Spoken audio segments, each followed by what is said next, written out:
No vídeo de ontem a gente falou sobre como a alma das pessoas varia de tamanho. Tem gente com alma menor, gente com alma maior.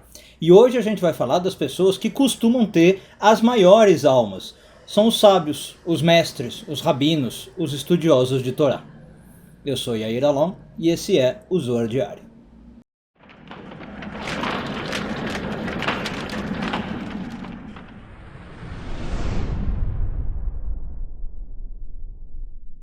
Essa semana continuamos a ler a porção de Tzaf, hoje focando nos parágrafos 65 e 66 do Zohar, sexto ano de leitura. Bom, acho que é algo bastante lógico, né? Nem precisa conhecer muito do assunto, imaginar que pessoas que atingiram grandes níveis da espiritualidade, altos graus de espiritualidade, também vão possuir almas muito grandes, almas elevadas, ou na Kabbalah, almas muito complexas, com vários níveis, né? Se você não sabe o que eu estou falando, dá uma olhada no vídeo de ontem, em que a gente falou desses níveis de alma. Então, são as figuras que a gente chamaria de mestres, sábios, eruditos. No judaísmo, falar de grandes rabinos, de grandes estudiosos da Torá, tá? Bom, e aí eu quero fazer algumas reflexões sobre isso, porque é o que o Zohar traz para nós, o que isso significa e o que isso implica na nossa vida. A primeira coisa é que o Zohar conta que essas pessoas, por causa disso, precisam receber um tratamento diferenciado, um tratamento especial. A gente poderia chamar, talvez nos dias de hoje, de ética, né? A gente tem que tratar essas pessoas com toda uma ética diferente, uma etiqueta, se você quiser, diferente. Então essas pessoas têm que ser respeitadas, têm que ser honradas, você tem que mostrar reverência a elas, respeito a elas. Tá? E aí a gente poderia até entrar em detalhes sobre isso. Eu já fiz, acho que, vídeos sobre o tema, inclusive, no passado. Mas como, né, às vezes fica lá no passado, eu vou repetir algumas coisas aqui. E antes de até de falar as coisas, eu vou dar um princípio que o Zohar diz. O Zohar diz que essas pessoas podem ser comparadas a um dia como o Shabat, em relação aos dias normais da semana. Então, as outras pessoas são como se fossem dias normais da semana, elas têm a sua santidade, a sua espiritualidade, claro, mas as pessoas que chegaram num nível de mestre, de estudioso, de erudito, são como o Shabat, elas têm uma santidade especial. E aí o Zohar diz, do mesmo jeito que você precisa honrar o Shabat, né, respeitar o Shabat, você precisa honrar e respeitar essas pessoas de um modo diferenciado. E aí, como eu estava falando, quais são algumas atitudes, né? Uma das mais evidentes para Kabbalah é você, por exemplo, levantar na presença dessas pessoas. Vamos supor que você está sentado, entra um erudito, entra um estudioso, você levanta. Tá? E aí o Talmud fala que inclusive é pelo conhecimento que essa pessoa tem. Se você é maior do que aquela pessoa em conhecimento, você não precisaria levantar. Você está levantando em reconhecimento ao que aquela pessoa estudou, ao que aquela pessoa conhece.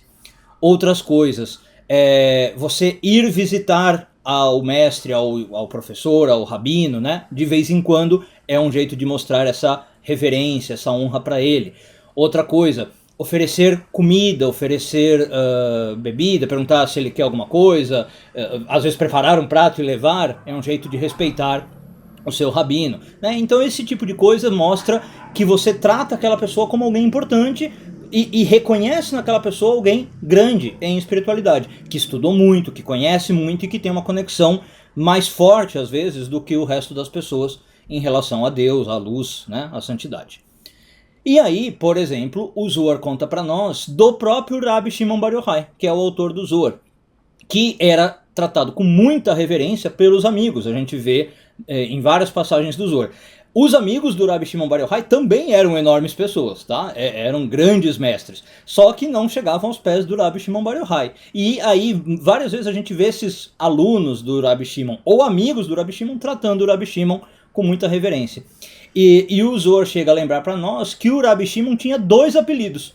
Ele era chamado, às vezes, de Shabat, pelos amigos, né? Então, às vezes o Zohar está falando de Shabat, e ele não está falando da festa Shabat, da data Shabat, está falando do Rabbi Shimon.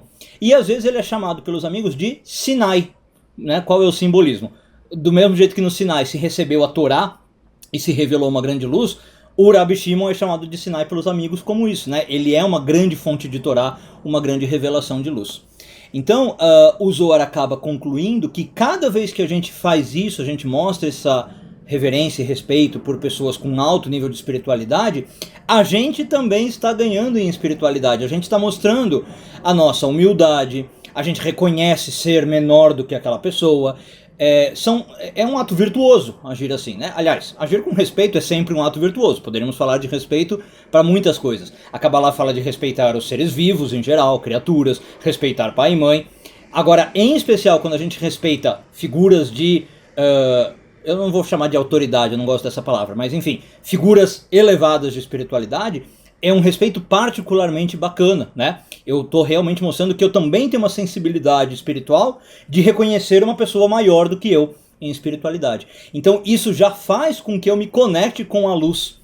O Zohar diz que quando eu trato a pessoa com respeito, como eu falei, ofereço uma comida, pergunto como esse rabino está, levanto na presença dele, é como se aquele rabino, aquele erudito, virasse um canal de luz naquele momento e a luz dele vem para mim. Imediatamente se estabelece uma conexão de luz ali. Então cada vez que eu estou servindo a um erudito, essa é a expressão que o Zohar usa, claro que não é servindo, né, no sentido servil, mas cada vez que eu estou servindo a um erudito, na verdade, quem mais está ganhando sou eu, e não o erudito. Um bom dia a todos e tudo de bom.